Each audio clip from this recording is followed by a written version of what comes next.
Fire Emblem has a bajillion characters spanning over a bajillion games, or 16 games.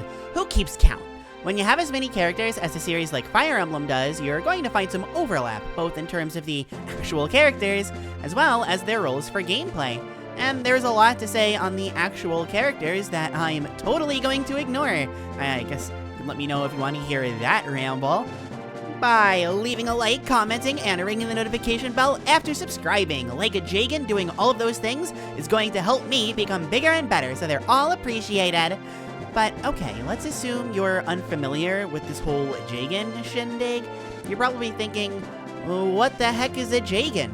Well, it's something that we Fire Emblemers call a— Oh, right! That really bad launch character from Heroes, a jagen, is terrible! I don't know whether to scream in agony or cry in eternal pain. This is what we Fire Emblem elitists call a character archetype. Basically, a style of character who serves a specific gameplay function across enough games in the series for it to be a reoccurring trend. For example, every video game has a main character, and in Fire Emblem, we call them lords. Some lords include Marth, Lynn, Erica, Ike, Roy, the Broken One, and plenty more. I guess you could call them the Marth archetype, named after Marth, who was the first lord, but that's actually really funny. I think I'm gonna stick with that one. Anyway, how these archetypes are implemented are key to how a Fire Emblem experience can turn out. Now, even I'll admit, a lot of these archetypes are kinda stretching it, making me wonder why they're even a thing. But in this video, I'm going to talk about the most important one of them all, the jagen. To return to my original question, what the heck is a jagen, and why is he even in Heroes? Spoiler! I never answer that second question! Basically, when you start a playthrough of a typical Fire Emblem game, you start with a bit of a scrub squad. Characters that start out really weak, but can become something great, but still start out really weak. Your growths can be amazing, but if your bases are bad, you're going to need some help realizing your true potential. But then, off in the distance rides in your jagen. Starting with much better stats than the rest of your units, in a promoted class, these seasoned veterans do a great job of helping out when players need them most. While it takes 2 to 4 of that said little bad brigade over there to kill an enemy, your jagen can take enemies out all by themselves. Sure, they may struggle to keep up with your other units the longer the game goes on, but who cares? They're so cool! Plus, they don't wind up falling off most of the time anyway, which makes them even better.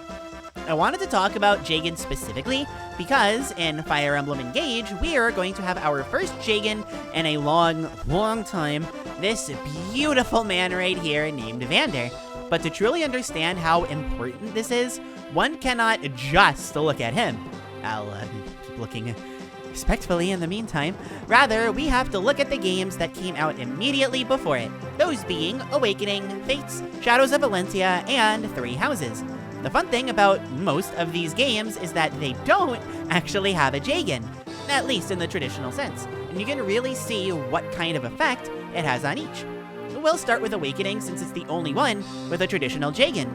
Looking at the first chapter... No, not that one. Looking at the first chapter in Awakening, even just on hard, the advantages and disadvantages of having Frederick around are very clear. Chrom and Robin struggle with these enemies, but as they level up, they become much better against them. Frederick, even without the Silver Lance, can handle them just fine, but the further into the game you get, the more units wind up outclassing him.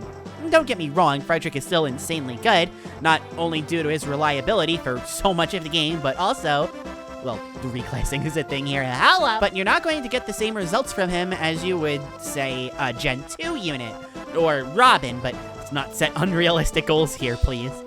The next few games had their own ways of handling jagens. The Fates has some arguable examples like Camilla in Conquest, but none of them show up early enough to really count. Gunter is so close to counting, but outside of one chapter pre-route split, those stats and even his availability really just don't cut it. Shadows of Valentia has a sword that basically trivializes Act 1 and falls off hard afterwards, arguably making a weapon your jagen. Thunderclap! And Three Houses just has nothing. Catherine is the closest example, but similar to something like Camilla in Fates, you don't get her early enough for her to really count. But what does this all mean? What can you gather looking at these 3 games that don't have a jagen, or at least a traditional one, and compare them to Awakening, which does? Simple. Without a jagen, the early game, your first impression of any given game, where you begin building your units to use throughout the entire game, the most crucial part of any strategy, becomes a tedious slog. On higher difficulties, especially not having someone around who can take some good hits and set up kills for EXP, it's really rough. 3 Houses Maddening, I love you dearly, but not having a jagen for Chapter 2 is the worst thing in history of history. And I'm wearing glasses, so I'd like to think I know what I'm talking about. That said, if you're playing on a lower difficulty, you're likely either newer to the series or not very experienced with it, or you're doing like a speedrun or something. There's nothing wrong with any of that, I myself am a speedrunner, but you still really value having an early game unit that can come into clutch so easily to help you out if you really need it. As you get better, you learn to rely on your jagen less and less, and as you get better, you learn to rely on your jagen more and more because there's no reason to abuse the heck out of them when they wind up being some of the best units throughout the whole game. Yeah, that's the true Fire Emblem experience. This was very prevalent in the early days. If you look at the first 10 games, 7 of them give you a jagen who is mounted, already promoted, in the first chapter. I guess 6.5 because Blazing Blade has Lin mode, but whatever, nobody cares. How good they are varies, but my personal favorite jagen is from the 6th game, Binding Blade. It's your good pal Marcus, specifically because of how things differ depending on the difficulty. See, on normal mode, he's basically this game's equivalent to Frederick. Is that an enemy over there? Boom! Marcus just beat them. Your other units are getting EXP and growing stronger as they pick up the remains of whatever Marcus leaves behind, but the point is still that Marcus starts out great and slowly gets outclassed. It has a very rewarding feeling to it, seeing Binding Blade's 10,000 playable units grow stronger and stronger as Marcus finally gets to relax, stretch, take a 15. On hard mode though, things are very different. Marcus is super necessary if you want to succeed in hard mode without tearing your hair out, and this is because the enemies are specifically designed to not die in combat to Marcus with an Iron Sword.